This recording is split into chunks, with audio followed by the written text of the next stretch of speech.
Bueno, és per mi un plaer, una vegada, una sessió més, moderar aquesta xerrada d'aquesta tarda. Em presento d'abans que res, jo soc Teresa Estrach, soc metge jubilada d'aquesta casa, soc dermatòloga, no tinc res a veure amb això, per tant també em serveix molt per aprendre. I per mi és un plaer per presentar la doctora Mireia Dalmases.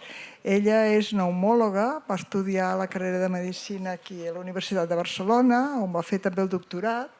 És la directora del Laboratori del Son, de pneumologia, forma part també de grups de recerca de l'IDIVABS, de biopatologia i funció respiratòria, i és una experta en aquest tema i jo crec que ens podrà il·lustrar molt bé. Li hem dit que ho faci amb un nivell que la puguem entendre, perquè sé que ella parla, en sap molt del tema, i aleshores jo crec que tots gaudirem molt del que ens explicarà, aprendrem i veurem a veure si tenim alguna relació pròpia o familiar o d'amics o companys amb aquest tema, que segur que sí. Com vulguis, Mireia, moltes gràcies. Bona tarda a tothom i gràcies per la presentació i gràcies també als organitzadors per proposar-me de fer aquesta sessió, que li comentava amb ell, em resulta una mica complicat perquè no estem gaire acostumats a parlar a població general i per tant intentaré fer-ho que ho entenguin. No se sent? Ara més bé? Vale. Doncs no sé si ho ha tocat ell o ho he tocat jo, però ho hem arreglat. La pròxima hora intentaré parlar una mica sobre l'apnea obstructiva de la son. D'apnees n'hi ha de moltes maneres, però la que és més freqüent és l'apnea obstructiva i és de l'única que parlaré. I intentaré donar-los una idea general perquè puguin marxar a casa sabent una mica què és, com es diagnostica i com es tracta. I després, al final, hi haurà un trosset que hi haurà un espai per preguntes, per si hi ha alguna cosa que no l'hagi explicat prou bé i que no s'hagi entès o algun dubte que tinguin, per poder-ho comentar al final. Aquest és una mica l'esquema que seguiré, que anirà una mica en 3 blocs. Un primer bloc per veure una mica què és l'apnea de la son, què passa quan hi ha apnees, si això és molt freqüent o no i quines conseqüències pot tenir i quins símptomes dona. Després parlarem una mica del procés diagnòstic, que és una mica peculiar, i després de les diferents opcions de tractament de les que disposem. Mirin, aquí tenen un gràfic de com és la respiració durant la son. Al cantó de l'esquerra, que és aquest aquí, no sé si es veu el cursor, sí. Aquí tenen una respiració d'una persona sana, una persona que no té apnees de la son, durant la nit l'aire entra pel nas o per la boca, passa a través de la via aèria superior, que seria aquest tros d'aquí que va des de darrere del nas fins a la tràquea, va després cap a la tràquea i va respirant normalment durant la nit, 10-12 vegades per minut, i això ho va fent tota la nit sense cap problema. En canvi, a la dreta tenen una persona amb apnees de la son. Aquesta persona respira o bé pel nas o bé per la boca, però poden veure aquí que a nivell de la via aèria superior hi ha un stop. Hi ha un col·lapse de la via aèria, aquesta via aèria es tanca i l'aire no pot passar. I això fa que quedi interrompuda la respiració durant la nit. Aquest col·lapse pot ser complet i, per tant, no passi gens d'aire, i aquí és quan diem que hi ha una apnea, o bé pot ser parcial, que es tanca una mica i encara deixa passar una mica l'aire, però poc. Per tant, això va passant de manera repetida durant la nit.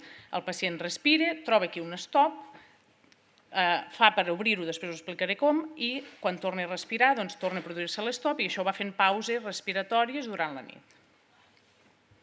I això per què passa? Doncs això passa perquè la via aèria superior, aquest tros d'aquí, des de darrere del nas fins aquí, és un tub muscular. Per tant, un tub muscular no és una cosa rígida que si l'apretem, per tant, es pot col·lapsar. Llavors, per mantenir això obert, hi ha unes forces que fan que aquests músculs tirin cap enfora i aquí pugui passar l'aire. Quan aquest balanç de forces va a favor del que fa que això es tanqui, és quan tenim les apnees.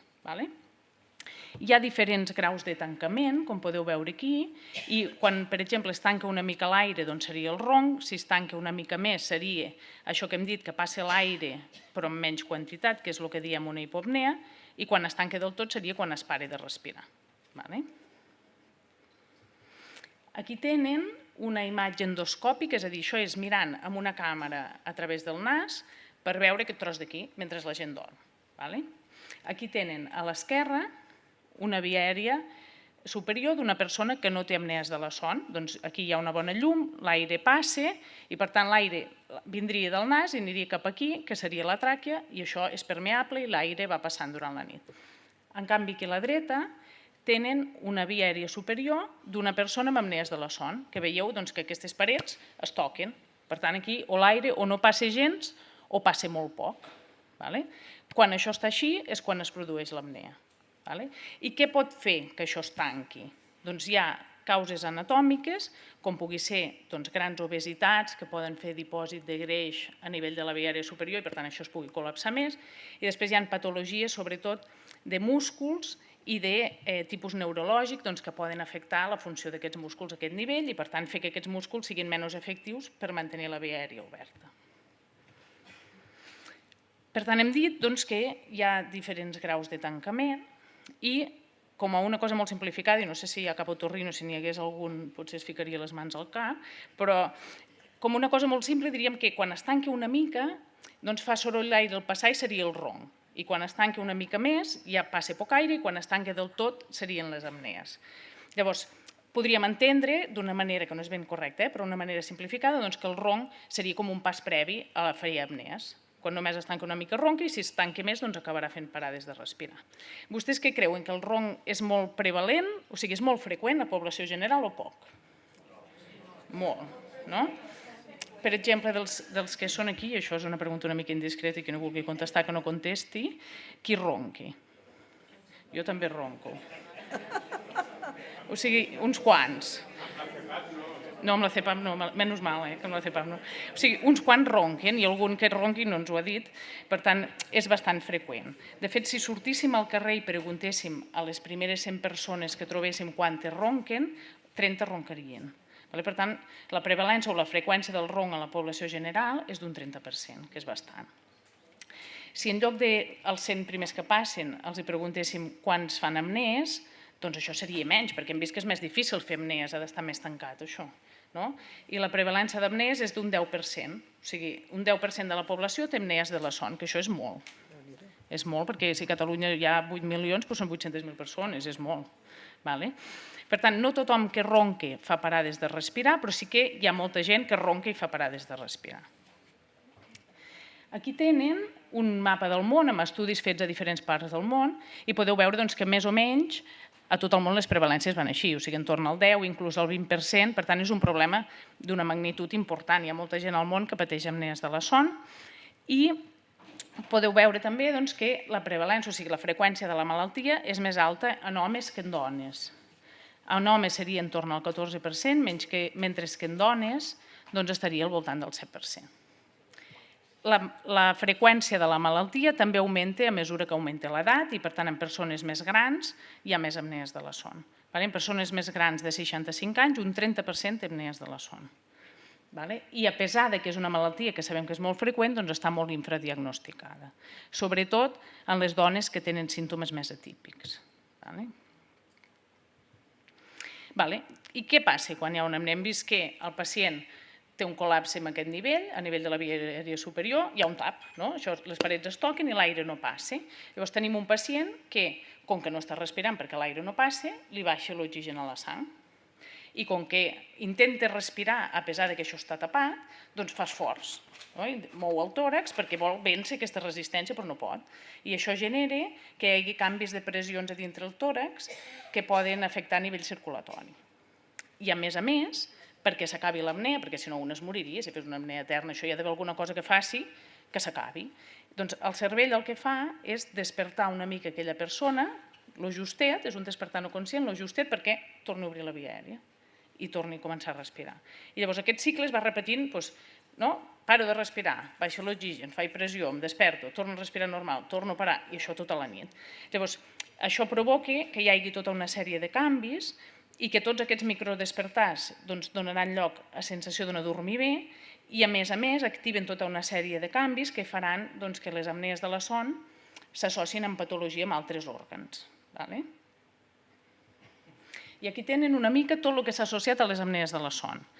algunes coses amb més evidència que d'altres, però s'ha relacionat amb totes aquestes patologies. S'ha vist que pot anar associat a processos de neurodegeneració i demència, que el fet de tenir apnees de la son pot fer que empitjori el control d'algunes malalties, com per exemple l'asma bronquial, s'ha associat també a diabetis, a obesitat, però sobretot amb el que més s'ha associat és amb el que teniu aquí en vermell, que és a hipertensió nocturna, a hipertensió de difícil control, vol dir hipertensió que necessita molts fàrmacs per mantenir-se bé o que a pesar de prendre molts fàrmacs no s'acaba de controlar, i a malaltia cardiovascular i ictus. Per tant, amb el que més s'associa, sobretot hipertensió i malaltia cardio i cerebrovascular. I després hem dit que tots aquests despertars que es fan per acabar l'apnea fragmentaran la son, i això donarà sensació de no descansar bé i donarà símptomes tant de dia com de nit.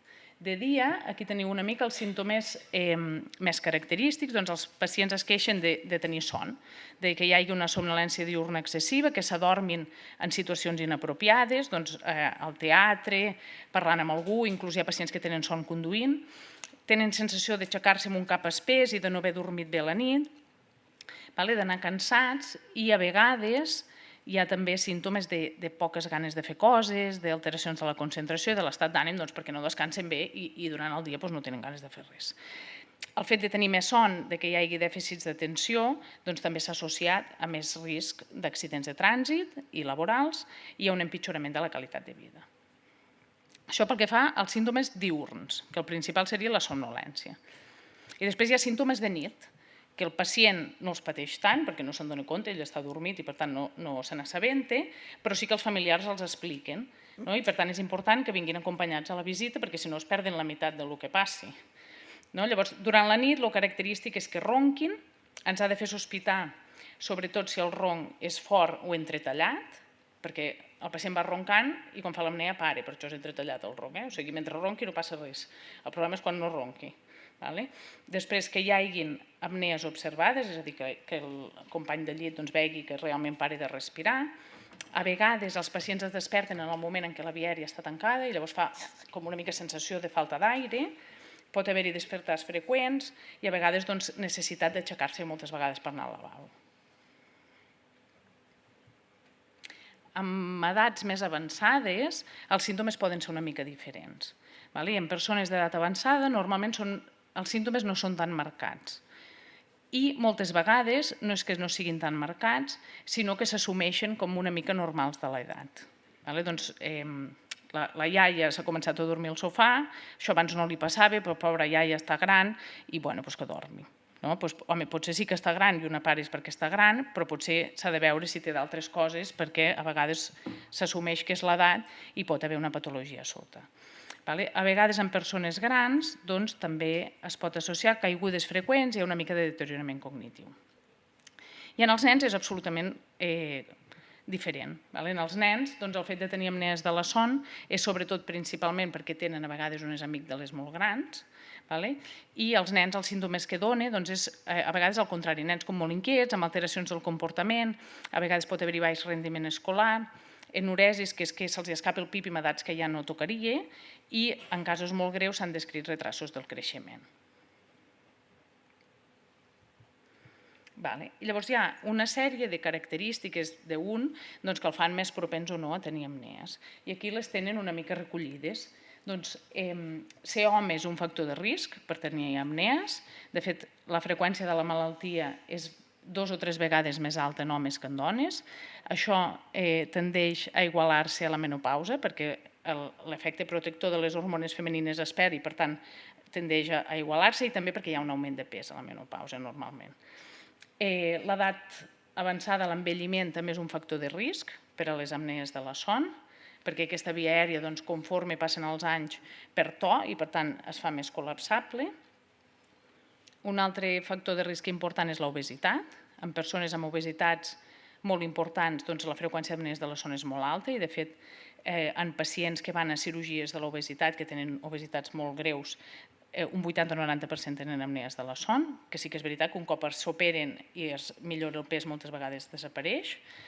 I després hi ha trets de l'anatomia craniofacial que també poden fer un més propens de tenir apnees. Les persones amb un coll ample i curt s'han relacionat més amb apnees de la son, les persones amb una barbeta molt tirada endarrere també, o si hi ha amígdales molt grans o adenoides molt grans, també pot donar, si hi ha molts carnots, també pot donar més apnees de la son.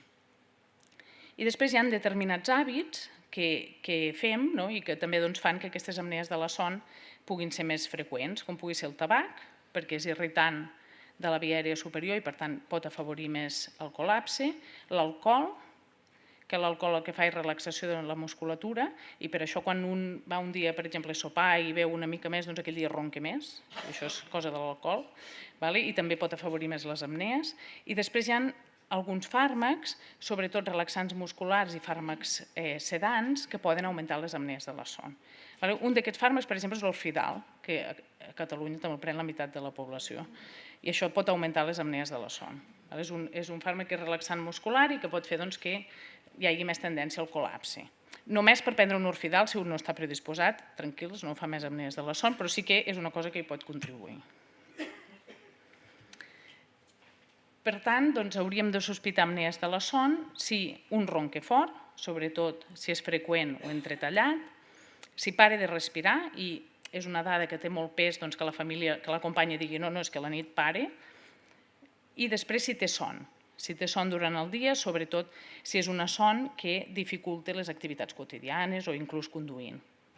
Si té son, dormint hores suficients, perquè la causa principal de somnolència és dormir poc, no són les apnees de la son. Per tant, algú que dormi hores suficients però s'aixequi cansat i continuï tenint son, s'ha de veure si té un trastorn de la son, per exemple, unes apnees de la son. Després, també ho hauríem de sospitar en persones que tinguin patologies que s'han associat clarament a les apnees, com hem dit, la hipertensió o la malaltia cardiovascular. A vegades preguntem també per quina professió tenen, no tant perquè, depenent de quines professions, tingui més risc, sinó perquè si un, per exemple, és conductor de camió o d'autobús, l'impacte que pugui tenir la somnolència aquí és més gran. Per tant, això ho fem servir una mica per prioritzar els estudis, no tant perquè sigui un factor de risc. I després hi hem de pensar en aquestes característiques anatòmiques que hem dit que fan més propens, com és l'obesitat o com és la barbeta tirada endarrere o unes amígdales molt grans. Per tant, una mica... Quan hauria de consultar un al metge? Quan tingui algun d'aquests símptomes, almenys 2 de 3. És a dir, si un només ronca i no té res més, molt probablement no té apnees de la son. Però si un ronca i a més s'adorm durant el dia, aquí potser sí que val la pena que consulti el seu metge de capçalera per veure si cal fer algun estudi més. Sobretot amb gent amb patologies, hipertensions de difícil control o malaltia cardiovascular greu. Anem a veure ara una mica com és el procés diagnòstic, perquè és una mica peculiar i perquè tinguin una mica una idea de com funciona.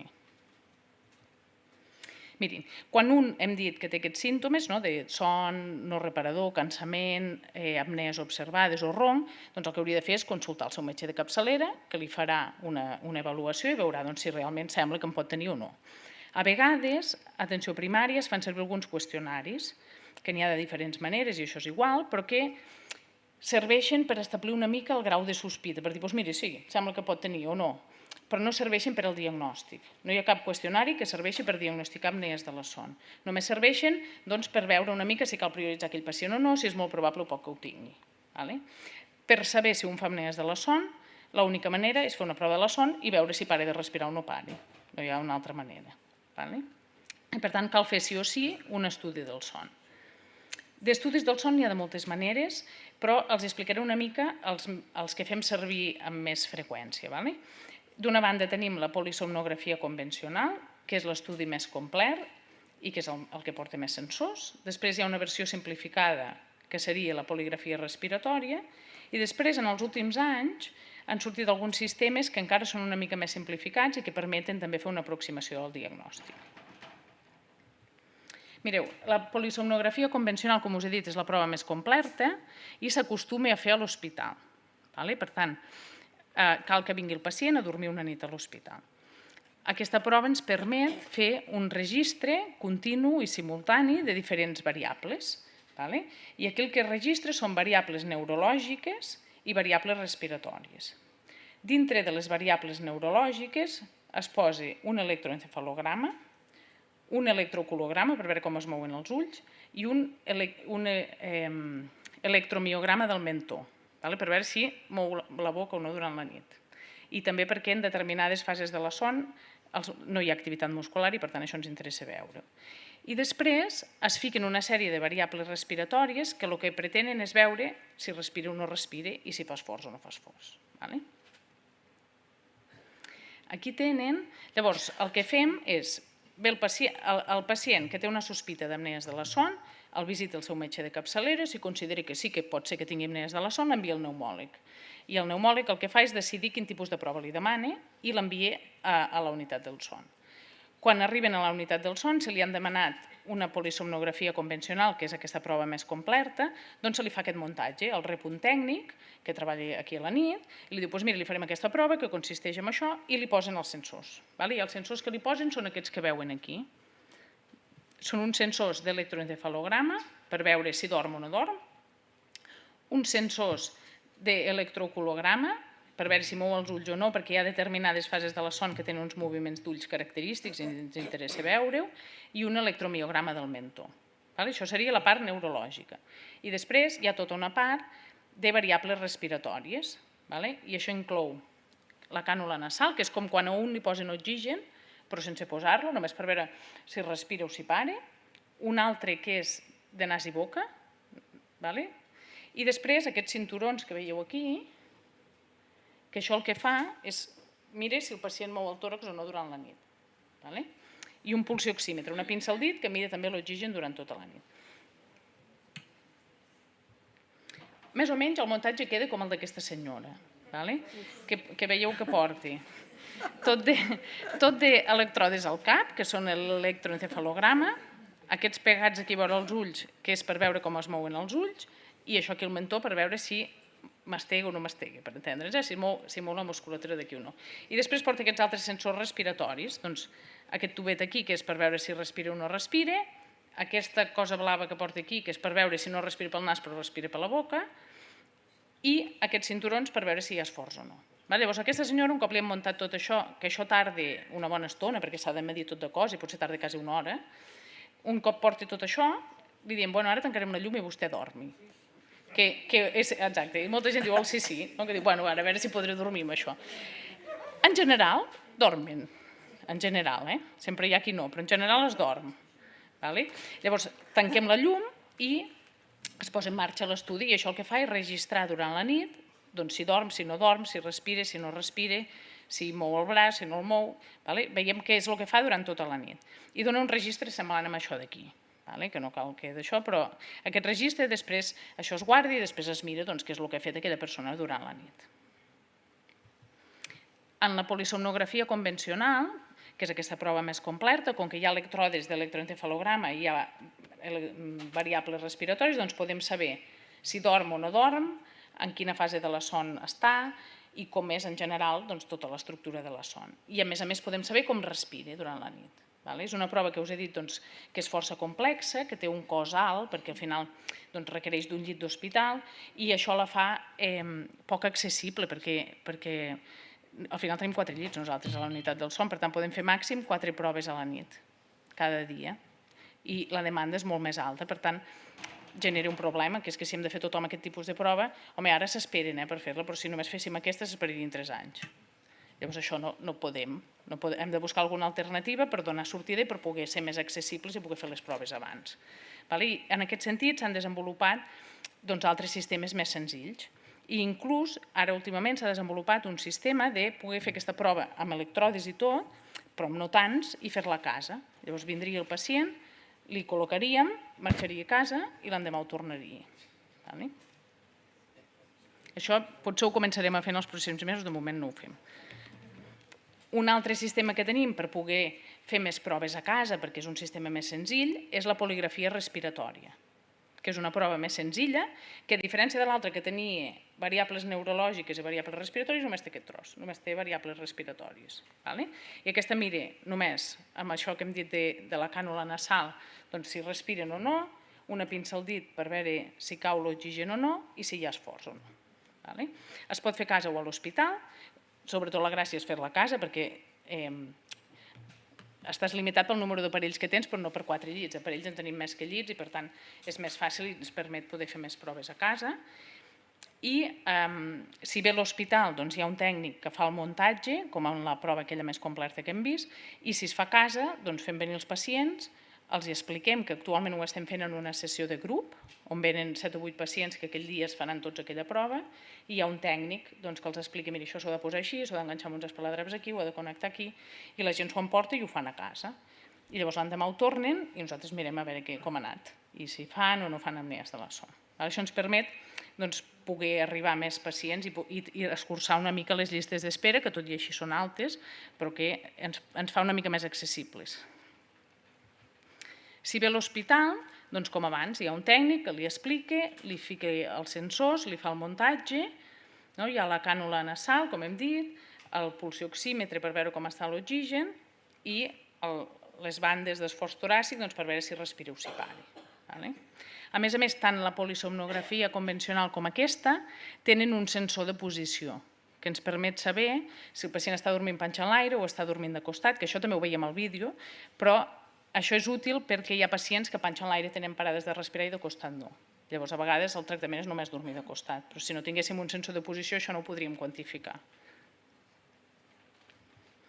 Aquest és un aparell que veieu que és bastant senzillet, que només porta 3 coses, que només porta una banda on ja hi va l'equip, que això serveix per veure l'esforç, una cànula nasal i un pulsioxímetre. I això s'ho col·loca el pacient a casa, dorm durant la nit i obtenim un registre.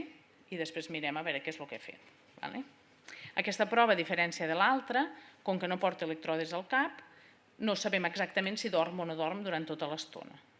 Es pot intuir per com respira, perquè la respiració quan un està despert a quan un està dormit és diferent, però no està quantificat el temps de son. I després aquí, això són alguns equips que han sortit en els últims anys, que són menys invasius, o sigui que tenen menys sensors i permeten potser un estudi més a domicili, però que s'estan començant a utilitzar. Un és el Watchpad, que és això que porta només una pinça al dit i com una espècie de rellotge aquí, i això, mitjançant algoritmes d'intel·ligència artificial, determina si estàs adormit o no adormit i si fas apnees o no en fas. I després hi ha l'altre, que és aquest que tenen aquí, que és com un matalacet petit, que això es posa sota el llençol del pacient i que mitjançant la monitorització durant la nit també pot estimar si aquella persona fa apnees de la son o no en fa. Això són sistemes que s'estan fent servir sobretot potser més per seguiment que per diagnòstic, però que han entrat i que és possible que en els pròxims anys, si algú s'ha de fer una prova de la son, li entreguin un equip d'aquests. Per tant, l'evolució de la metodologia pel diagnòstic o de les proves que es fan ha anat una mica de les proves més complexes i amb molts sensors i fetes a l'hospital cap a les proves més senzilles i que es poden fer més a casa, que són més fàcils de posar i inclús d'interpretar perquè no és tan laboriós, no tenen tantes senyals. Un cop fetes qualsevol d'aquestes proves, hem dit que això grava durant tota la nit i això després s'ha de mirar. I mirar-ho és bastant laboriós, perquè es facin una idea, per determinar les fases de la son, doncs hem de mirar com ha dormit una persona que haurà dormit 8 hores a l'hospital en pantalles de 30 segons. Per tant, és laboriós de mirar i després, si els fem esperar pel resultat, està justificat. Vull dir, perquè això es tardi. És bastant laboriós. Llavors, a la unitat de la son hi ha tècnics que es dediquen a això, a repassar totes aquestes proves i a veure quina fase de la son és, si aquí hi ha un microdespertar, si aquí hi ha una apnea o què és el que hi ha. I quan ho marquem i ho revisem, això forma part d'un procés que en diem de codificació. I després amb això generem un informe, que si algú li han fet una prova de la son, possiblement això ha acabat en un informe. I aquest informe, aquí per exemple tenen un informe d'una prova que és una poligrafia respiratòria i aquí aquesta persona feia 43 parades de respirar per hora. Feia 43 parades de respirar per hora, l'oxigen a la sang estava, a pesar de fer moltes parades de respirar, estava prou correcte i aquí ens dona també una mica un dibuix en quines posicions ha dormit i en quines posicions passen les apnees. I veieu que aquesta persona, sobretot, és quan dorm penjant l'aire. Quan dorm penjant l'aire hi ha moltes ratlles, fa moltes apnees. Quan dorm de costat no en fa tantes. És una persona que penjant l'aire feia 54 apnees per hora i de costat 13, que és molt menys. Amb tot això, aquí Perdó, aquí és, si hi ha una poligrafia respiratòria, només tenim això. Quantes apnees fa, com està la saturació i poca cosa més. Si incloïa variables neurològiques, a més tindrem això. Sabrem en quines fases de la son ha entrat, si s'ha despertat moltes vegades o no, quins percentatges de cadascuna de les fases de la son hi ha. Ens dona una mica més d'informació de com hagi pogut ser el descans nocturn d'aquella persona. I amb tot això, amb aquest informe hi surt un número, que és una mica el que determina la gravetat. D'apnees de la son quasi bé tothom en fa. L'important és no fer-ne més del compte, però fer-ne tothom en fa. Fins a 5 parades de respirar per hora es considera normal. 5 parades de respirar per hora són bastantes, perquè al final si dones 8 hores ho fas 40 vegades. Vull dir que pot ser que amb algú el veguin i que entri dintre d'aquestes 5. Però per sobre de 5 ja es consideren massa. Llavors, depenent del número de parades de respirar que un té, doncs es determina la gravetat. Si un té 5 parades de respirar per hora, doncs entre 5 i 15 seria apnees de la son lleu. Entre 15 i 30 moderat i per sobre de 30 greu. Greu per què? Perquè és el que s'ha vist que s'associa a més malaltia cardiovascular. No es correlaciona molt bé el fet de tenir moltes apnees, no hi ha una relació molt clara entre tenir moltes apnees i tenir molta son. Hi ha gent que en té poques i té molta son, hi ha gent que en té 50 per hora i no té cap símptoma. Però sí que s'ha vist que com més parades de respirar es fan, doncs més risc de malaltia cardiovascular associada. Llavors, en funció del número de parades de respirar que es fan, dels símptomes que es tenen i de les malalties que es tenen, doncs es decideix el tractament. Ja anem a veure com es pot tractar. Hi ha diferents opcions de tractament. En general, es podrien agrupar en 3 blocs. Per una banda, hi ha el que diem tractament conservador o mesures higiènico-dietètiques, que són mesures o canvis d'hàbits que van sobretot encarats a corregir els factors de risc i els factors agreujants, aquells que hem vist abans, que fan a un més propens de tenir apnees. Després hi hauria tot un altre paquet que seria el tractament no CPAP, és a dir, tots els altres tractaments que es fan servir en casos no molt greus o en casos molt seleccionats, que seria el tractament postural, el dispositiu d'avançament mandibular o la cirurgia, i després hi ha un últim paquet que és el tractament amb CPAP, que després us explicaré què és cada cosa. Aquests tractaments no són excloents, de fet moltes vegades s'utilitzen més d'un i són complementaris.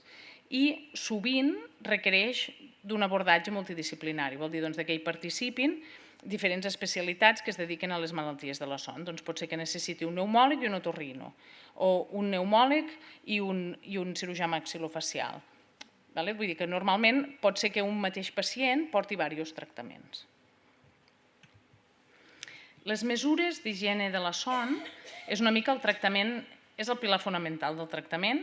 Per què? Perquè és imprescindible en tots els pacients. Per què? Doncs perquè va encaminat una mica a intentar modificar aquelles coses que poden fer que aquell pacient en concret sigui més propens a tenir apnees. I això inclou rectificar amb els hàbits de son, evitar aquells factors agreujants que hem vist, que eren evitar tabac i alcohol, perquè poden afavorir més les apnees, mirar si aquella persona porta fàrmacs que puguin donar son, o que puguin fer que aquesta musculatura de la via aèria superior estigui més debilitada o que estigui més relaxada. Això són sobretot els relaxants musculars i les benzodiazepines que els he dit abans, com l'Orfidal.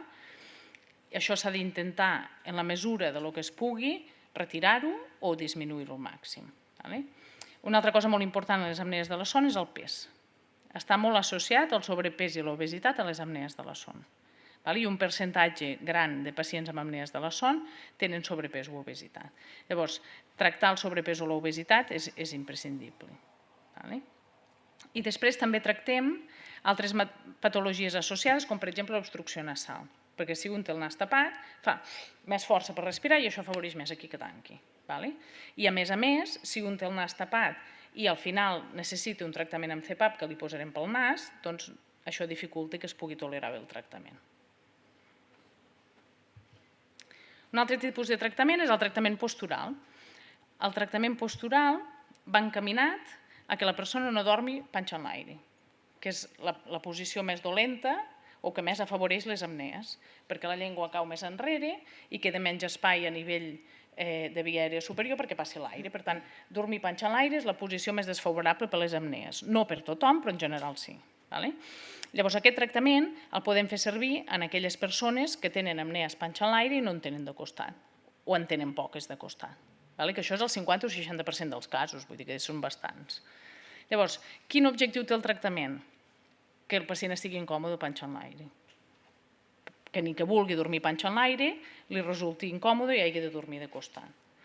Això ho podem aconseguir de diferents maneres. Hi ha alguns dispositius, diguem, més mecànics, que el que fan és posar-se alguna cosa. Per exemple, el que funciona bastant bé és posar-se una rinyonera amb un parell de pilotes de tennis a dintre i donar-li la volta a l'esquena, perquè així quan un es posa panxa en l'aire, es clavi les pilotes i s'ha de donar la volta. Ha de ser alguna cosa que sigui... No s'hi pot posar un cub de Rubik, que és quadrat i es clavarà als cantos. Ha de ser una cosa una mica rodona que molesti però que no faci mal. Però això funciona prou bé. O hi ha alguns dispositius comercialitzats, com això que veuen aquí, que són com unes motxilles amb unes bosses d'aire que també fan que quan estigui un panxa en l'aire allò és inestable i no està còmode. També hi ha qui ho fa així. Hi ha inclús algú que es fa... No fa gaire va venir una senyora que s'havia fet ella mateixa com una espècie de faixa amb una butxaca i s'havia posat aquí dintre unes pilotes d'aquelles que són com relaxants, que porten com unes punxes, i amb allò anava, i allò li anava bé. Vull dir, la manera és igual, el cas és que funcioni. Home, la raqueta ja l'ha de tenir el de la vora, llavors. I després hi ha també coixins comercialitzats, hi ha diferents coses. I després hi ha els dispositius vibratoris, que són més moderns i que funcionen millor, que poden ser, ara actualment al mercat hi ha aquests dos. Aquest es diu Somnivel, i això és una coseta així del tamany d'una caixa de pastilles Joanola, per entendre'ns, que això es posa aquí al front i això té un sensor de posició i detecta quan el pacient dorm panxa en l'aire, vibre perquè es doni la volta. Això vibra prou com perquè es desperti i no es desperti del tot, el just perquè es doni la volta. I aquest altre que tenen aquí va el mateix, va un dispositiu també amb un sensor de posició i vibratori, però que va així com amb un cinturó. I aquesta butxaqueta, que no sé si es veu gaire, aquí hi ha com una cremallera i a dintre s'hi posa el dispositiu i també fa el mateix. Quan està panxa en l'aire, vibra perquè es doni la volta. Això substitueix el colze de la senyora. Una mica això seria el substitut, que de fet va més bé perquè així també dorm la senyora, que de l'altra manera no. No. Llavors això serveix si un panxa en l'aire té parades de respirar i de costat no, si en té totes les posicions no serveix. Un altre tipus de tractament és el dispositiu d'avançament mandibular. Això és un motlle de l'arcada dentària superior i inferior que estan comunicats entre si i que el que fa és tira la mandíbula endavant, fa una tracció mecànica de la mandíbula cap endavant per augmentar també l'espai retrofaringi. Això es fa servir en casos que tenen o bé ronc i res més, o bé apnees no molt greus, o bé en casos que a pesar de tenir apnees greus altres tractaments no han funcionat o no han funcionat del tot. Però per apnees molt greus hi ha d'altres tractaments que van més bé. És molt important veure que aquella persona pugui ser un bon candidat a aquest tractament, perquè això no serveix a tothom. I acostuma a servir amb gent jove, sense obesitat o amb poca obesitat, que no tinguin apnees molt greus i que tinguin la barbeta una mica tirada endarrere, però sobretot que tinguin capacitat d'adelantar la mandíbula. Que això és més difícil del que sembla. O sigui, si proven de tirar la mandíbula endavant, així, costi. Sembla una cosa tonta, però costi. I no tothom té capacitat d'adelantar la mandíbula lo suficient com perquè aquest tractament li funcioni. A més, necessita ser una persona que no tingui problemes a aquesta articulació d'aquí, perquè com que això tirarà la mandíbula endavant i forçarà una mica aquesta articulació, si aquesta articulació ja no està gaire bé, això es tolerarà malament. I després hi ha uns requisits dentals, hi ha d'haver prou dents com perquè aquests motlles puguin aguantar-se i que aquestes dents estiguin sanes, perquè això farà una certa pressió sobre les dents i si ja són unes dents que tenen malaltia periodontal o d'altres problemes, doncs això pot fer que aquestes dents belluguin més del compte. És important que hi hagi un odontòleg que ho sàpigui fer, no tots els odontòlegs ho saben fer, i és molt important triar bé la persona i triar bé l'odontòleg. Llavors, un cop veiem que aquesta persona pot ser un bon candidat perquè davant té bé la mandíbula, no està gaire gras, no té moltes apnees, doncs aquesta persona va a l'odontòleg. I l'odontòleg el que fa és uns motlles de la seva mossegada i a partir d'aquí es crea el dispositiu d'avançament mandibular. O sigui, és un tractament absolutament personalitzat. que primer prenen com les mides i les formes i després el creen. Un cop el té, per això hi ha diferents empreses que s'hi dediquen, llavors l'odontòleg rep el dispositiu i s'hi té el pacient per col·locar-li. I després el que s'ha de fer és anar-ho avançant progressivament, perquè si féssim un avanç molt gros al principi es toleraria malament també. Per tant, requereix un procés d'anar graduant i anar avançant progressivament la mandíbula fins que l'odontòleg consideri que és el grau màxim d'avançament que aquella persona pot fer. Un cop el tenim avançat al màxim, li repetim la prova de la son i veiem si allò ha funcionat o si no ha funcionat. No acostuma a donar molts efectes secundaris i si els dona acostumen a ser lleus i transitoris. Però pot fer una mica de dolor a les dents o de dolor aquí amb aquesta articulació que dèiem i a vegades els mouen una mica les dents. Una altra opció de tractament és la cirurgia.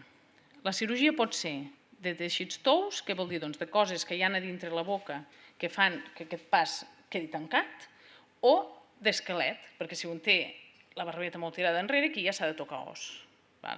Si és de teixits tous, ho fa l'otorrino, i si s'ha de tocar os, ho fa el maxilofacial. Llavors aquí tenen, per exemple, una persona amb unes amígdales molt grans. Veuen que aquí es veu el paladar, la campaneta i dos boles aquí al costat, que això són les amígdales. Aquestes amígdales són molt grans, no haurien de sortir tant cap al mig, perquè quan aquesta persona relaxi la musculatura del coll, aquestes amígdales es tocaran i no permetran que passi l'aire o permetran que passi molt poquet.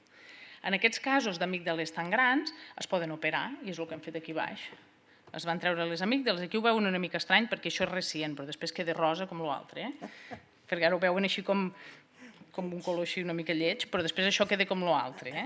I llavors, si traiem les amígdales, com que si la causa era que aquestes amígdales tancaven, doncs se solucionaran les apnees de la son.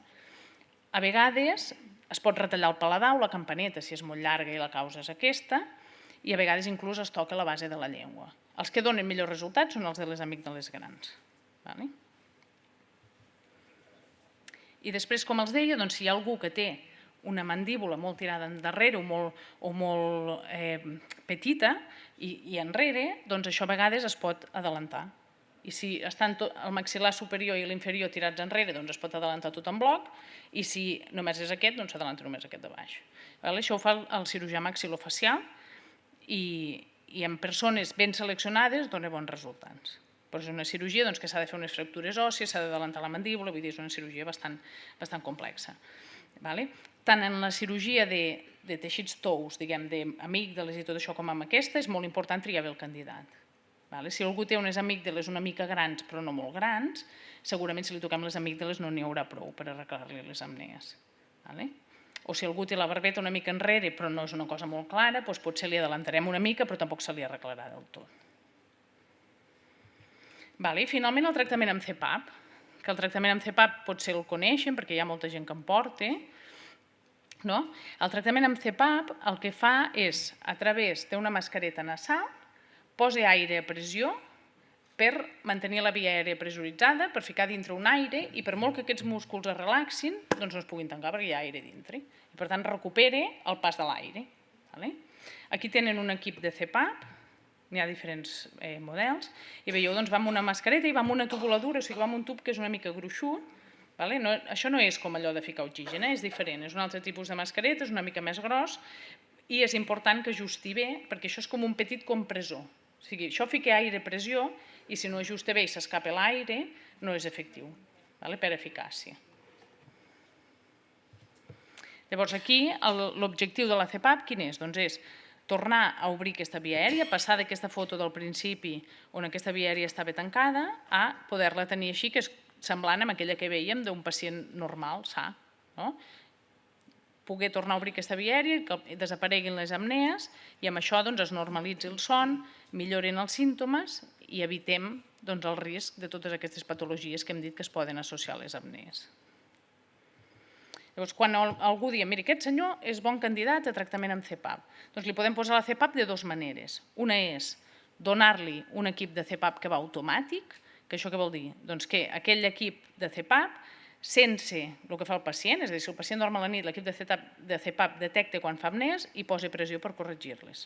I això cada nit va de manera automàtica. Quan el pacient fa apnea, fica pressió fins a passar d'aquí baix, que és quan el pacient no respira, aquí dalt, que és quan el pacient respira normal. Per tant, és el propi equip de CPAP que cada dia regradua segons el que fa el pacient. Això funciona bé, però a vegades s'escapa molt l'aire perquè hi ha canvis bruscos de pressió, a vegades no interpreta bé el que fa el pacient i puja la pressió quan no és necessari, però és una forma de tractament que nosaltres no fem servir gaire, però que en altres centres sí que es fa servir bastant.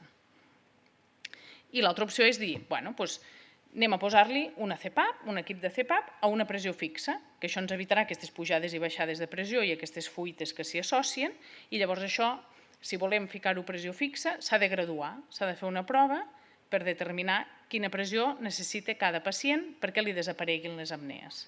Això es pot fer a casa o es pot fer a l'hospital.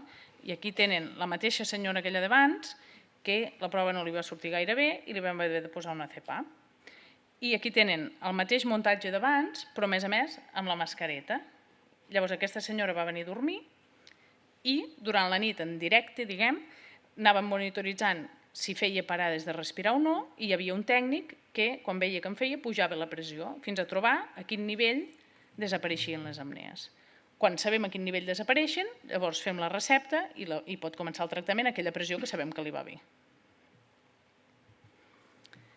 És important, abans de començar el tractament, fer tota una sèrie d'un procés una mica d'educació sanitària, perquè la persona que va començar el tractament amb CPAP, el tractament amb CPAP és un tractament que és una mica més complicat que prendre's una pastilla per la pressió, és més engorrós. Llavors el pacient ha d'estar ben convençut que aquell tractament el necessita i de quins són els beneficis o no de portar-lo. Llavors, sempre abans de començar el tractament, o gairebé sempre abans de començar el tractament, fem una sessió que en diem d'adaptació a la CPAP.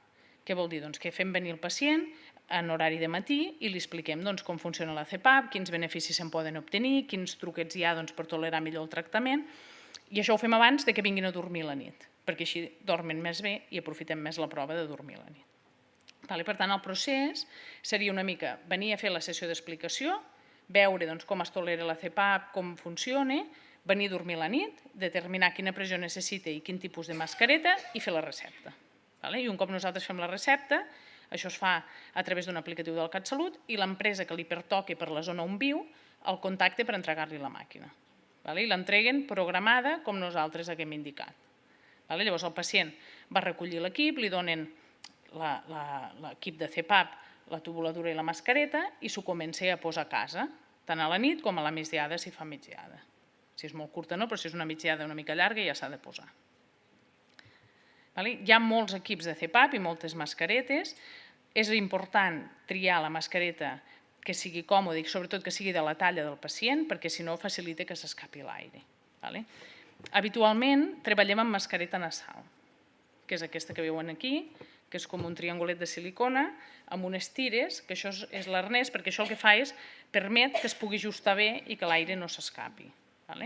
Habitualment anem amb mascareta nasal, però hi ha alguns pacients que van amb mascareta de nas i boca i d'altres que van amb mascaretes més petites, depenent una mica de les característiques del pacient i de com es toleri. En general, la majoria van amb nasal.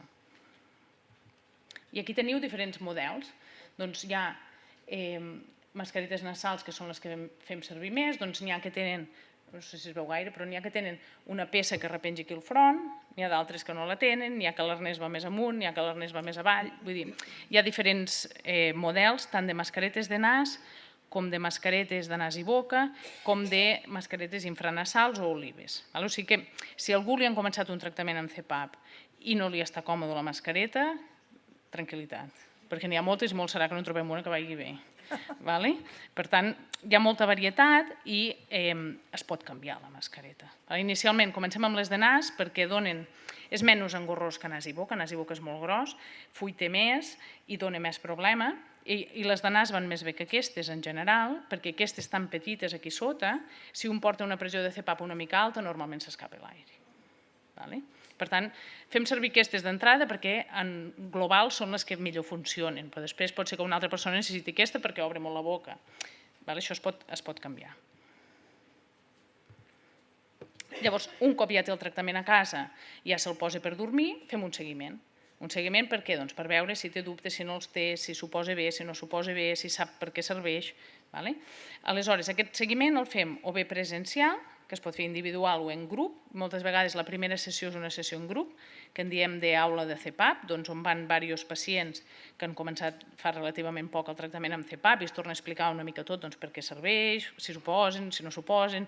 Es fa una sessió així grupal, però es pot fer també individual. I després, sobretot en els seguiments successius, els equips de CEPAP que es donen ara es poden telemonitoritzar. Llavors nosaltres els podem vigilar des d'aquí. I podem connectar-nos a l'equip de CEPAP i veure si aquell senyor s'ho posa o no s'ho posa, si s'ho posa bé o s'ho posa malament, si li arregla les apnees o no. I podem veure-ho des d'aquí. És important que vinguin presencial perquè hi ha algunes coses que per telèfon o telemàtic fa de mal saber. De fet, aquest senyor va venir a visitar-se i estava molt preocupat perquè s'apretava molt la mascareta i ell ho feia tot i cada dia a rajatabla s'ho posava tot i no hi havia manera que l'aire no se li escapés. I ell estava molt preocupat, i va venir, i no sé si algú és usuari de CEPAP o no, però no sé si us crida l'atenció alguna cosa d'aquesta mascareta. Està mal posada. Aquesta mascareta està posada al revés. Això és una mascareta nasobucal, una mascareta de nas i boca, que en lloc de posar-se-la així, se l'estaven posant així. Llavors, clar, ja podia apretar, que allò no estava pensat per anar així, s'havia d'escapar l'aire per força. Això és una exageració, però a vegades no és tant això, però sí que un s'ho posa massa avall i s'ho apreta i li fa mal aquí, però és perquè no està ben posat, o a vegades simplement, també a vegades entreguem alguna talla a l'empresa que no és el que toqui, llavors un va a casa, s'ho posa tan bé com pot, però aquella mascareta és massa gran, vull dir que a vegades s'ha de poder confirmar en directe una mica com està tot. Llavors, clar, aquí els ulls, com diu vostè, aquí els ulls, clar, aquest pobre home aquí els ulls, tenia els ulls secs, una conjuntivitis, perquè allò sortia tot cap aquí els ulls. Això, si no l'haguessin fet venir, no ho hauríem sabut, perquè a casa ell pensava que ho feia bé. Per tant, això és una mica el que els volia comentar de totes les opcions i així només per acabar, doncs una mica de resum, que seria que les apnees de la son, l'apnea obstructiva del son és una malaltia prevalent, és a dir, és freqüent i està infradiagnosticada i els símptomes més freqüents o més característics són el ronc, les apnees observades i la somnolència diürna. Té un impacte multisistèmic, o sigui, d'altres òrgans, va més enllà de només els símptomes, sinó que s'associa a patologia amb altres òrgans i sistemes, sobretot hipertensió i malaltia cardiovascular. Hi ha diferents eines diagnòstiques, que són una mica el que els he mostrat, però que una mica l'evolució és a fer servir cada vegada una mica més estudis més simplificats i que es puguin fer més a casa, i hi ha diferents opcions de tractament que s'ha de valorar en cada cas individual, segons les característiques anatòmiques, el número d'apnees que es tenen, les patologies que es tenen, una mica quina pot ser la millor opció de tractament i que ha de ser un tractament personalitzat i moltes vegades multidisciplinari. I aquí teniu el personal de la unitat del laboratori de la son de pneumologia, que si hi ha algú que hagi vingut o que hagi de venir a fer-se una prova de la son, doncs és possible que algun dels que estem aquí us atenguem o de nit o de dia, perquè aquí hi ha els tècnics, hi ha l'infermera, hi ha personal administratiu, una mica els que hi som, per si heu de venir, que sapigueu que som aquests. I això és una mica el que els volia comentar, jo no sé si volen alguna pregunta, alguna cosa que els hagi quedat poc clara, però més o menys el resum era aquest, una mica veure tot el procés.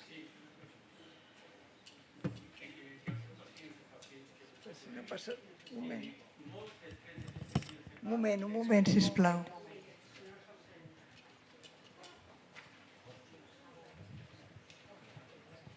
Hola, bona tarda. Hola. Després de fer servir el CEPAP, la gent li comencen tinnitus o acúfens? Ho coneix, això? No és habitual. Hi ha alguna persona que es queixa d'això, però no està molt descrit com un efecte secundari de la CEPAP. Hi ha algun pacient que n'ha tingut, però no és per a res freqüent. Suposo que pot passar i també cal veure si és secundari la CEPAP o simplement és algú que si no hagués portat CEPAP hauria tingut tinnitus igual. Això no...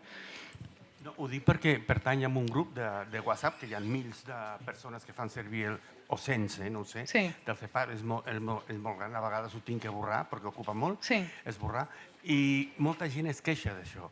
Des que jo faig servir el CEPAP des del 2012, no? Aleshores em diuen que molta gent, després d'uns anys de fer servir el CEPAP, he tingut acúfens o tinnitus. I a mi m'ha passat això, que jo no en tenia i ara tinc... No sé quan ha vingut. No és un efecte secundari molt freqüent de la CEPAP. Potser la sobrepressió, però potser és un altre tema, el tinnitus. No se sap... No està molt clarament relacionat. Alguns pacients s'ho queixen, però no està molt clarament relacionat. Molt bé, gràcies. De res. Bé, gràcies per la conferència, molt interessant. I jo li volia preguntar, amb un diagnòstic d'apnea obstructiva severa associat amb malaltia cardiovascular, pot ser que a les nits no se li noti aquesta apnea? Ni ell ni la persona que dorm amb ell? Parades de respirar, si té un diagnòstic d'apnees de la son greu, em fa segur, perquè si ho han vist quan ve a l'hospital, probablement a casa també. Llavors, el que passa moltes vegades és que, clar, el que dorm al costat tampoc està allà pendent de veure si fa o no fa. Llavors, pot no donar-se'n compte i el pacient habitualment no se'n dona compte. El pacient dorm i no se'n dona compte. I el que passa molt amb les persones que tenen malaltia cardiovascular és que, a més, de dia no tenen gaire símptomes, no acostumen a tenir molta son. Que això encara dificulta una mica més el diagnòstic, perquè si de nit no se'n dona compte i, a més, de dia tenen poca son, doncs fa més difícil que arribin a consultar.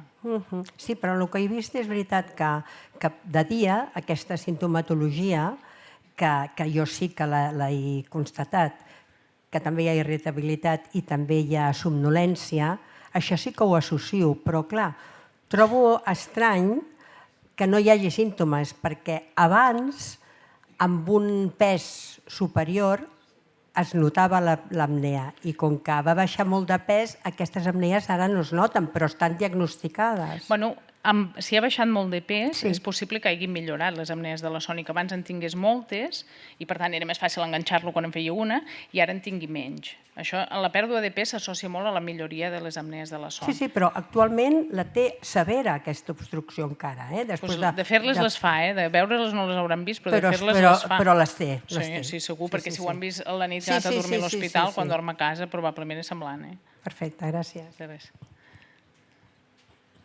Hola, gràcies per la conferència. Li volia fer dues preguntes. Una és, a mi em van enviar el metge del CAP a l'Hospital del Sagrat Cor a fer-me aquesta prova a casa que vostè em va dir, que vostè ha comentat, i després, per anar a recollir la CEPAP, em van fer anar amb una empresa que és privada, que jo crec que és privat, perquè està al carrer Borrell, perquè em donguessin la CEPAP. Per tant, això no té control. Com que sé que ara hi ha vegades que no es pot venir al clínic i també en altres llocs... Què vol dir no té control? Que no té el control aquest que vostè diu que els hi envien la informació des de... En principi n'hauria de tenir, perquè totes les CEPAPs, quan s'entreguen, el que està acordat, i després ja el que facin sempre es pot fer de més i de menys, però el que està acordat amb l'empresa és que totes les CEPAPs que s'entreguen els primers 3 mesos es telemonitoritzen. Després, els que hi ha dificultats o veiem que no s'ho posen bé o que no els hi acaba d'anar bé, a vegades s'allarguen i els que ja van bé ja es treuen. Però no ha d'estar igual. L'únic que no és que nosaltres, la seva CEPAP, enviïn dades a l'hospital on vostè la tracten, ho ha d'anar a mirar al metge. Al metge no li surt allà que vostè aquesta nit s'ho ha posat i s'ha escapat l'aire, s'ha d'anar a mirar. Però si el control li fan al Sagrat Cor ho haurien de poder mirar. La meva pregunta era aquesta. Com es decideix qui va al clínic i qui va al Sagrat Cor a fer aquesta prova? Això és una. I la segona sí, perquè jo preferiria venir al clínic, però no he pogut triar. I la segona és que aquesta que vostè ha dit de la pilota de tennis aquí darrere, només és dir que jo ho he provat amb una pilota de tennis i arriba un punt que m'he acostumat i em feia mal l'esquena amb el que em compraré el somnivel aquest. Però amb el CEPAP aquest soc incapaç de dormir tota la vida.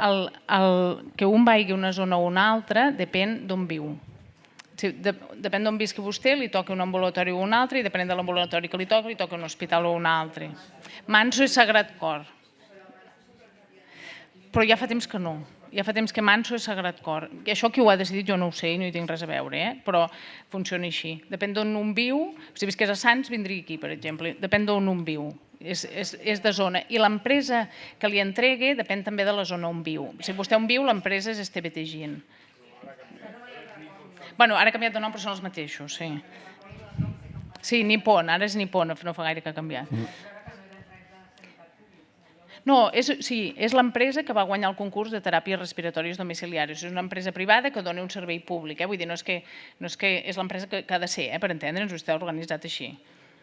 Però sí. I els tractaments posturals, a vegades passa una mica en els dos sentits. Hi ha qui això suposi i diu que li funciona però que no pot perquè si dorm molt de costat doncs li fa mal l'espatlla o li fa mal la cadera i no es tolera bé a vegades per temes articulars i hi ha el qui diu que no ho pot suportar perquè li molesta molt. Però clar, si li molesta molt vol dir que està dormint molt panxant l'aire.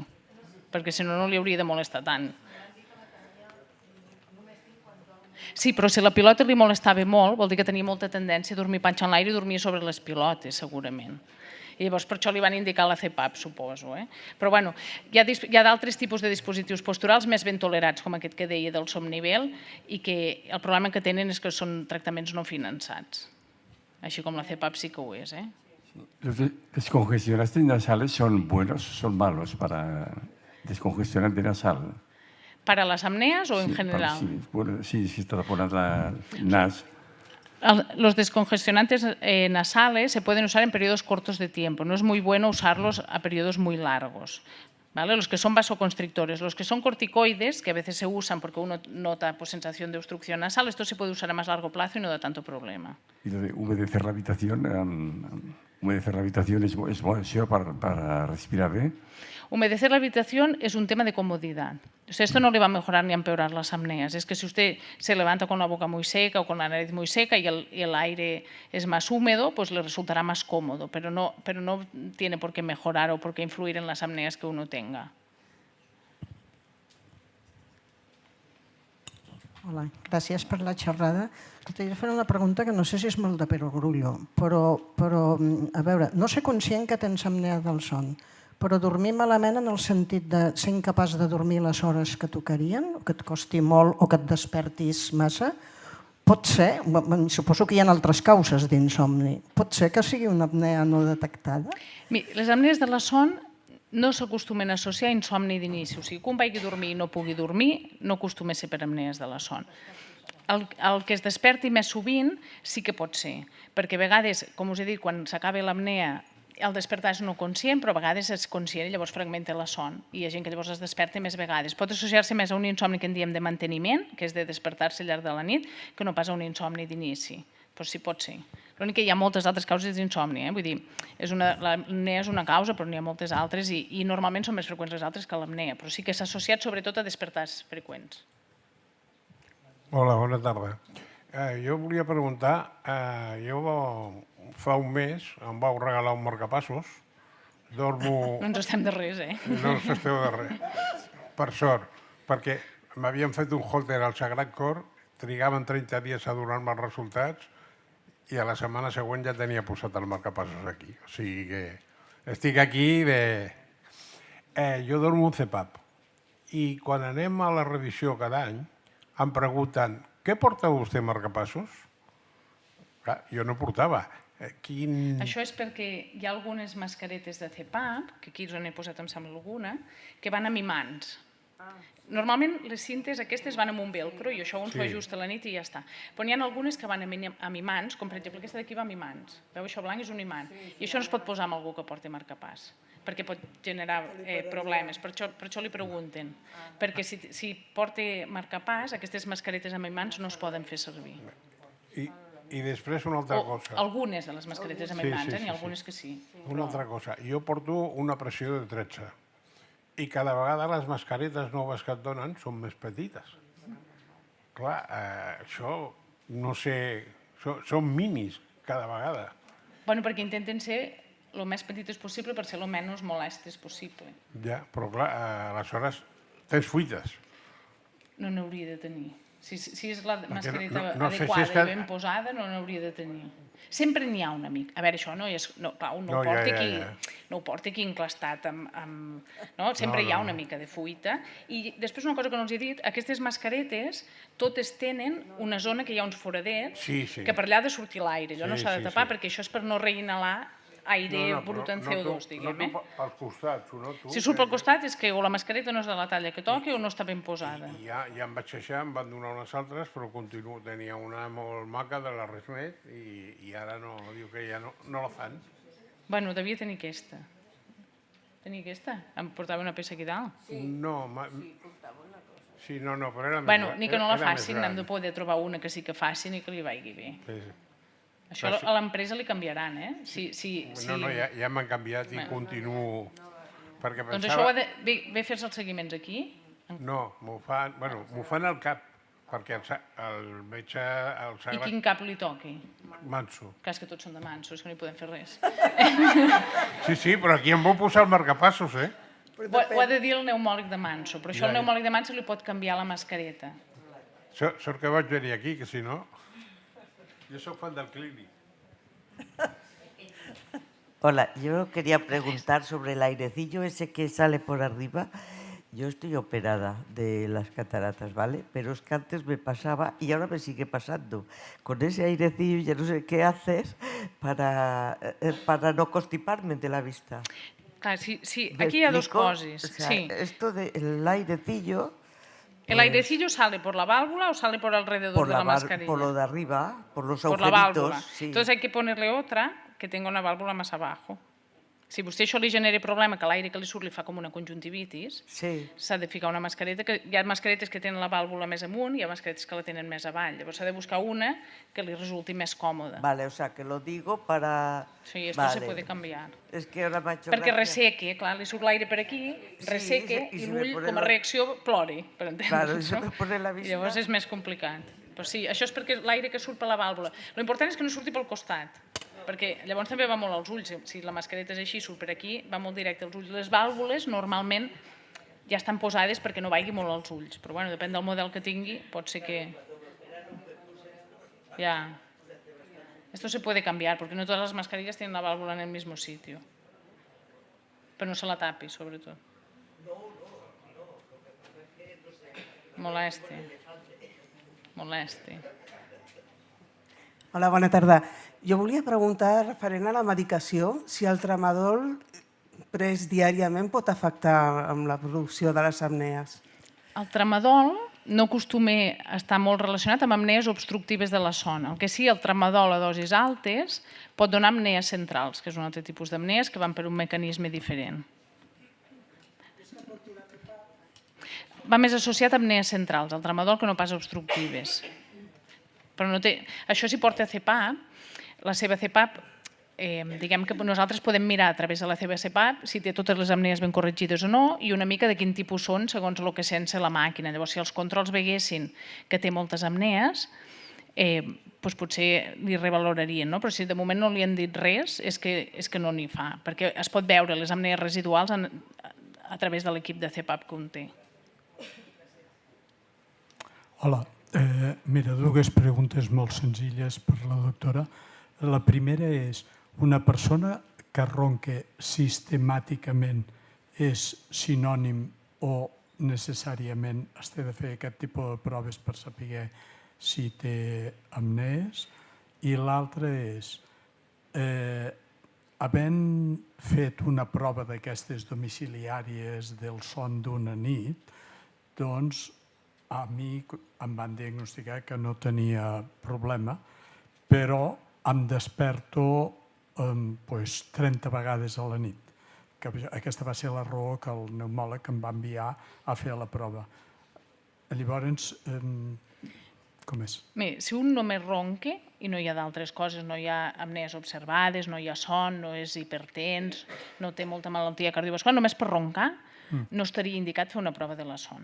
Només per ronc. Si això s'associa a tenir son, a aixecar-se molt cansat, a tenir una hipertensió de difícil control d'altres coses, sí, però només pel ronc no, perquè hem vist que hi ha un percentatge molt gran que només ronca. Llavors, és possible que no en tingui. Pel que fa... La segona quina era? La segona és una persona... Ah, una nit i es va despertar molt.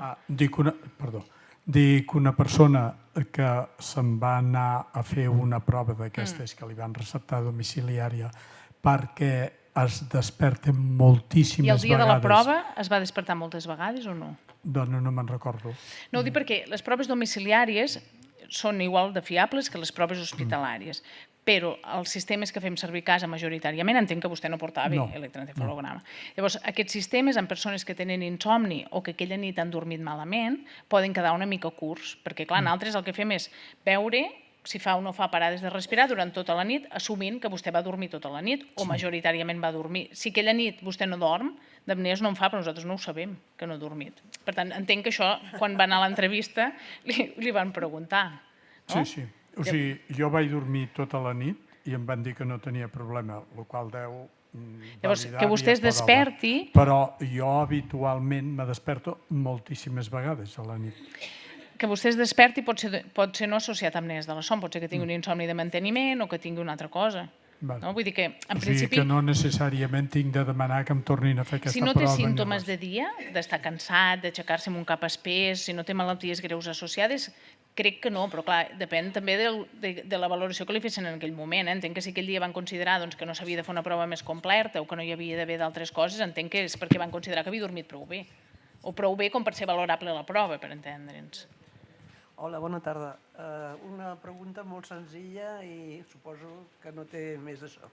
Per què amb la CPAP se'm resseca tant la boca encara que em posi la de la humitat? L'humidificador. L'humidificador, perdó. Resseca molt, perquè això al final té vostè aquí aire tota la nit, que passi. La mascareta és de nas o de nas i boca? De nas. De nas. Llavors, a vegades resseca molt si hi ha fuites per la boca. Si a vegades, quan vostè dorm, obre una mica la boca, doncs aquest aire que entra per aquí surt per aquí i això resseca molt la boca. A vegades s'ha de canviar mascareta de nas i boca, que no dic que sigui el seu cas, perquè moltes vegades no cal. I després l'humidificador, ja el porta, l'humidificador té diferents graus, l'humidificador. Vull dir que pot ser que el porti el mínim i això es pot augmentar. Segurament. No ho he vist. L'humidificador és l'única cosa que poden, els usuaris de CPAP, l'única cosa que poden tocar. Sí. Poden tocar tot, però vull dir que puguin canviar només és l'humidificador. Llavors, depenent de l'equip de CPAP que vostè tingui, quan s'engegui, a la pantalla a vegades surt una gota com d'aigua. Sí, exacte. Llavors, si vostè té aquest equip de CPAP, aquest que rode, que té una roda aquí, o no? Quin? Semblant amb aquest? No es veu. Ah, no es veu perquè ens ho han tret, jo sí que ho veig, Bueno, té un equip negre, sí, amb una roda al mig. Sí. Doncs aquí, quan vostè engega l'equip de CPAP, surt una gota a la pantalla. Si preta aquella rodona del mig, aquella gota es fica groga. I llavors, si gira la roda, pot canviar l'humidificador, com està el número de l'humidificador. Sota de la gota surt un número. Pot ser que sigui va fins al 8, vull dir, podeu ter l'1. Si s'ho puja una mica, gastarà més aigua, però sortirà més humit l'aire. I potser li millorarà. No té res a veure i és normal. Sí que té res a veure, o sigui, això és secundari a la CPAP, que resseca perquè va passant aire tota la nit. Per això li han posat l'humidificador. Però això s'hauria de poder arreglar pujant l'humidificador. O canviant a mascareta de nas i boca si la fuita és per boca. No la tolero, la de nas i boca. Llavors només hi ha l'humidificador. Ja l'he portada i no la tolero. Però potser sí que es pot pujar l'humidificador. Fixi si avui a la nit quan vagi a dormir, que sortirà aquella gota i allà sota ha de sortir un número i pot ser que el pugui pujar més. Doncs molt bé. Gràcies i perdoneu.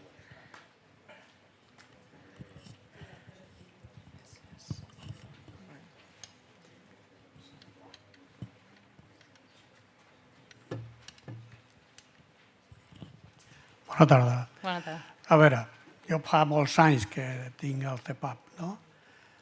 He tingut dos problemes en els ulls. Suposo que amb el que vostè diu, no? L'escapada d'aire, he fet invents, però no han sortit gaire bé. Ara he canviat de sistema de mascareta i em va molt bé. D'aquestes senzilletes, que em va al nas, i em va molt bé. Però bueno, jo vaig a les revisions, me la miro, està molt bé això, meravella, no? No tens cap apnea. Però jo sempre dic, em sembla que tinc massa pressió, tinc 11. Això no es podria... No, això està bé i tal. Dic, bueno, no ho sé, però esclar, tindria de mirar, de revisar-ho, i si puc baixar de pressió seria bo. Quant temps fa que li han fet el diagnòstic? A mi diagnòstic... O sigui, la prova... Quant temps fa que porta la CPAP? A mi fa poc. Bueno, jo cada any, més o menys, la porto a revisar. Sí, a revisar sí, però quants anys fa que li van dir que vostè necessitava una CPAP i li van començar el tractament? Més de 30 anys. I vostè pesa més o pesa menys que llavors? Ha variat de pes? No, més o menys no. Doncs segurament si no ha variat de pes, la pressió no haurà variat gaire. A veure, jo tinc això ficat al cap que tinc massa pressió, però bueno... Jo no ho sé, si en té massa o no. Ja. Però normalment, si no hi ha variacions de pes molt significatives o canvis de medicació o canvis grossos, la pressió no acostuma a variar gaire. On sí varia molt és, per exemple, una persona que quan li comencem la CPAP pesi 150 quilos, després l'operen de cirurgia bariàtrica, de cirurgia de l'obesitat, perd molt pes i llavors baixen els requeriments de pressió i inclús al final pot no requerir ni la màquina. Allà sí que varia molt la pressió, però en una persona que no varia gaire de pes, a pesar de que faci anys que porti la CPAP, normalment si no hi ha variacions importants de pes o no hi ha dificultats per complir el tractament, normalment no s'acostuma a revalorar. Bueno, però vull dir que la pressió és fixa, la que posa la màquina, això no es pot tocar. Vostè no ho pot tocar. Per això, jo no ho puc tocar. Nosaltres ho podem tocar. Però una altra cosa que no tenia la informació, que això n'hi havia cirurgia per solucionar aquest problema. No tenia ni idea. En alguns casos, són casos molt seleccionats de gent amb alteracions craniofacials importants, barbetes molt enrere, amígdales molt grans, però sí, és una opció de tractament en alguns casos. Doncs mira que... Però ja li devien mirar això. No, això no té remei. Ja li devien mirar, Si li van dir que no tenia remei, devia ser que no era bon candidat a cirurgia i que per tant per vostè no era una opció, perquè és una opció que existeix però que no és vàlida per tothom. Gràcies. De res. Sí, el que diu aquest senyor de la pressió, si perds pes, per tornar a l'alerta es pot fer prova domiciliària o caldria tornar a l'hospital i... Es pot fer de les dues maneres. O sigui, nosaltres podem graduar la CPAP o bé entregant-li a casa un equip de CPAP automàtica que veurà aquella nit quina pressió necessita i nosaltres ho descarreguem i veiem més o menys quines pressions ha necessitat o venint a dormir aquí. Es pot fer de les dues maneres. D'acord. Tant vosaltres com Sagrat Cor, suposo. Sí. Entenc que sí, Jo ara aquí ja no ho sé, però entenc que sí. Gràcies. Ai, el senyor, un moment. Que potser deixem la darrera pregunta ja, que la doctora acabarà agotada. Se sent? Bona tarda. Una cosa molt estranya. Jo a nits no puc dormir. Per exemple, a les tardes em vaig a l'Ateneu, on sigui, i em pujo amb una son, allò, ostres. Arribes a casa al sofà o coses que se'n va la son i tota la nit no pots dormir. I a vegades he passat així, quan he anat inclús a fora, i no sé si és el canvi d'habitació o el canvi de lloc, passo uns quants dies que no dormo.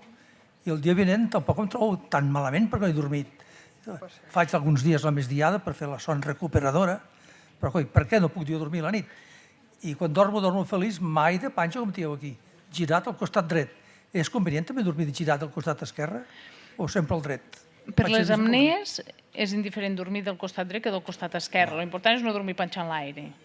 Però la fase REM sí que la faig 4 o 5 hores. Bueno, no ho sap si la fa. S'ho pensi, però no ho sap. Sí, perquè ja a les 5 de la matinada o a les 4 i pico ve ganes d'anar a orinar i m'he de llevar, no? Però vinc a dir que no sé, no estic sencer de son molts dies.